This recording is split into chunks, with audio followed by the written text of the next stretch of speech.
Hello and welcome to this YouTube video. So if you're watching this video, you either belong to one of two categories. One, you have been supporting me for quite some time and you're here to follow what is this guy up to. So for you, hello. And second, you're about to upload your first ever consumer app to the App Store and you're about to see what all problems can possibly happen.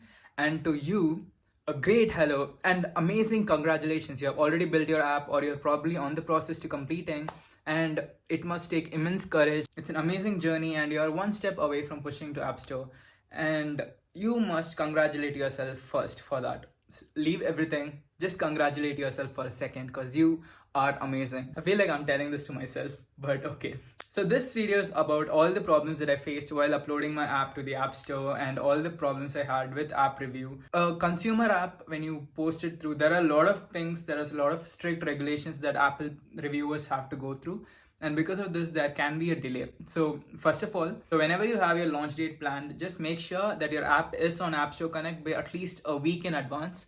Because for me, it took me about 2 days, 2 to 3 days for the first initial review to happen.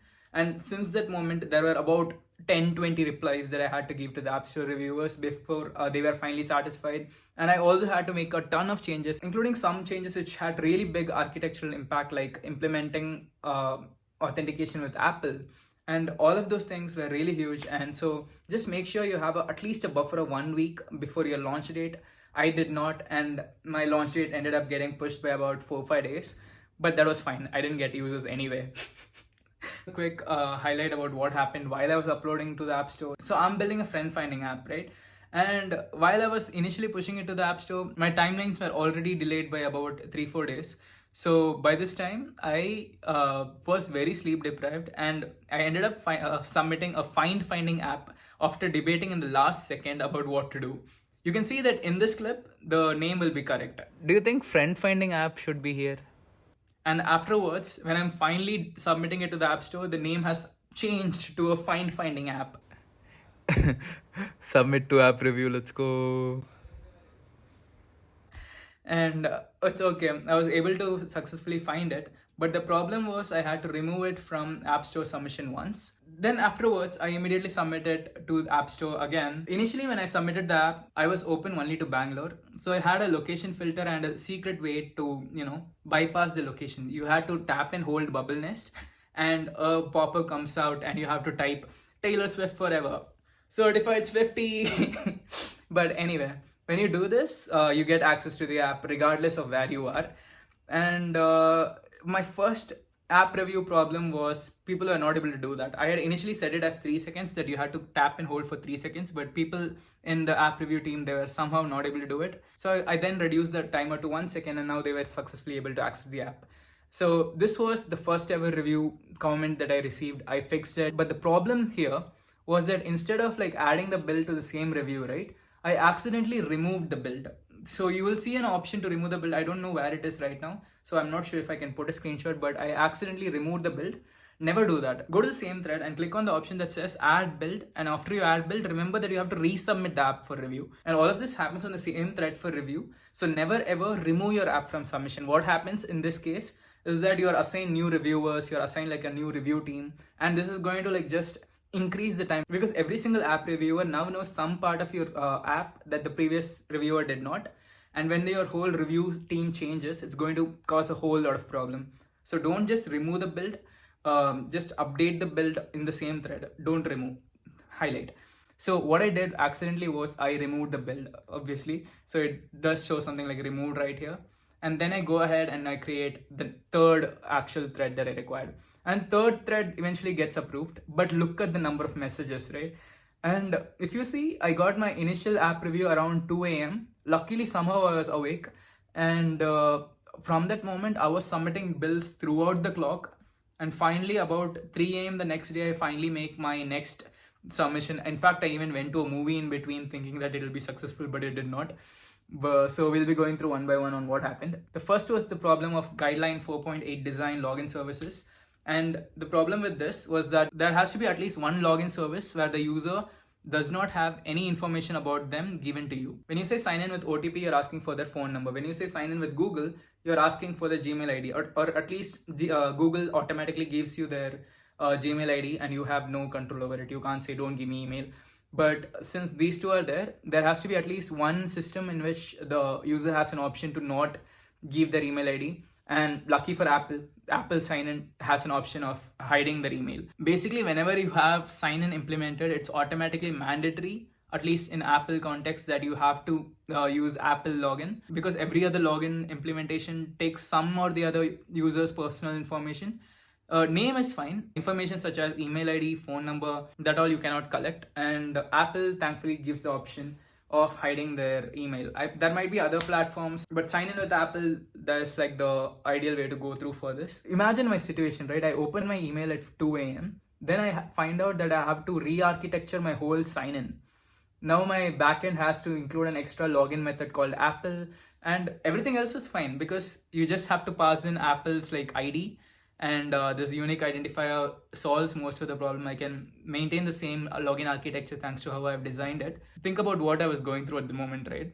It's 2 a.m. and I think everything is fine. And then I see that I have to architect a whole new login way. Overall, it's not a problem. Like Cursor did this for me in like about 5-10 minutes. But the pressure, right? Cursor did solve it in 5-10 minutes, but I had to read for about 1 hour on how actually it works, what and all the Apple SDK supports. So there was a lot of process that went to in the 1 hour. There was like a lot of, mental stress, like my app is not live yet and all, but all that is fine. Also, there's one more problem, that they were not able to locate my subscriptions, so I had to point them to where it is. And they also said that there was something called the EULA, which we'll come to it later, because I did mess up a couple of times. So I thought that initially there was this one terms and services where you can find an app information. Initially thought it was that, but turns out it's not. So I just replied to this one message with Apple sign in, then this information about where my subscriptions are, and thirdly about after updating my terms. I did say updating terms was everything I did, but that is in fact wrong. What they're asking for here, in with reference to EULA, was that wherever your subscription is, right above that you need to add a link to your terms and privacy policy, terms of service and privacy policy. Also, you can add disclaimers to tell the user whatever you want on how the payment option is being processed. But all this needs to be right next to your whatever subscriptions you're offering. I didn't understand this properly at first. Eventually I do solve it. I don't solve it here. So this was my first. So I take about my own sweet time. I'm like replying, asking if I don't want necessarily store my email ID. Is it still fine if I can not use Apple sign-in? But they said that I have to around 4 a.m. So I go to sleep. Then around 11 a.m. I solve it. Custom EULA is now added. What I meant was that I just added it in the app information. But what they wanted out of me was to add it right next to where my subscriptions were being offered, which is how it looks in the screenshot right here. So also there's this one point that I missed. So whenever you're pushing an app to the App Store that has an option of creating an account, you must give an option for deleting account as well. So what I did was that I hid my option to delete the account somewhere far beneath my terms and services so that the user can't find it. So what Apple said, delete option should be easily visible. You can't just hide it anywhere randomly. So it is now in my options menu that's very visible to the users if they just simply scroll. So now user has to type in all caps delete before they can delete. So it made it a little harder, but then again, I was able to tell to Apple that they shouldn't accidentally delete, and that's why I did this. So that was all fine. So now that that is addressed, so later on around 3 p.m. Apple later comes back and says that they still can't find my subscription. So I tell them where exactly it is. I tell them how to open it. And I also tell them like what and all situations it will automatically be shown. This is the paywall, right? My paywall isn't fully complete yet. The design is all still bad, but I just had to like properly point them towards where it is. They don't really care about the paywall design because they don't necessarily want a lot of users to be seeing it, and I had implemented it properly, so that was fine. Later on, around 8 p.m, they wanted to test out all the functionality, so they wanted a populated account, as in there were like multiple friends that were already there. So the test account that I made for the reviewers did not have any friends, so I had to call up my friends, tell them this is Apple reviewers account and I want you to accept their connection request and all. So my friends were really helpful. They were able to do it in like 15-20 minutes, and I was able to quickly submit for another review. And this is when I thought that everything is sorted, let me go watch a movie. Then I go to the movie theater, and during the interval I'm checking my App Store Connect app and I see there's yet another rejection. And the reason for rejection is that there's no option to block users. I actually empathize with this point because before I implemented the block users functionality, if the user saw something that was bad inside the app, right, there's nothing they could do about it. I, as the admin, have to go in the app and just block the user. But right now, just because I gave the block user option to everybody, anybody can just remove some content only for them, not for everybody, like how I could do if I have the database permissions, right? At least now they can make sure that they don't have to see unnecessary things using the block user option. So I think this was really good, but the only problem was blocking a user was actually a little bit harder than I thought. I had to implement a block list, an unblock option, block option. Also, I had to internally think if I had to create two different APIs for block or unblock, and is a single API enough? Ultimately, I ended up using ChatGPT for this, and ChatGPT, I was like just questioning it again and again before I was satisfied with an approach. After implementing block users, the app was finally live. This was around 3 a.m. I'm checking my App Store notification. It says that your app is now online, and I'm so happy. The next day was going to be my app review, so I had to get proper sleep. I had to just be rested in the moment. But I was super damn happy. It was me submitting fixes around the clock. I had gotten 3 hours of sleep. The day before that, I had slept properly, but that day I had gotten 3 hours of sleep, so I was like lacking sleep like majorly. But all that happiness, all of me knowing that I could go to sleep without worrying anything, I can just have to wake up tomorrow and launch the app, I was so damn happy. And I hope the same happens to you. I hope whatever problems come, you just fix it and you find the energy to just, keep moving. No matter what, how many things they give you to solve Apple review, ultimately they want what's best for you. The interactions that I had were like very positive. It was like, frankly, very fun. Just that I was like a little stressed in the moment, but everything went smooth.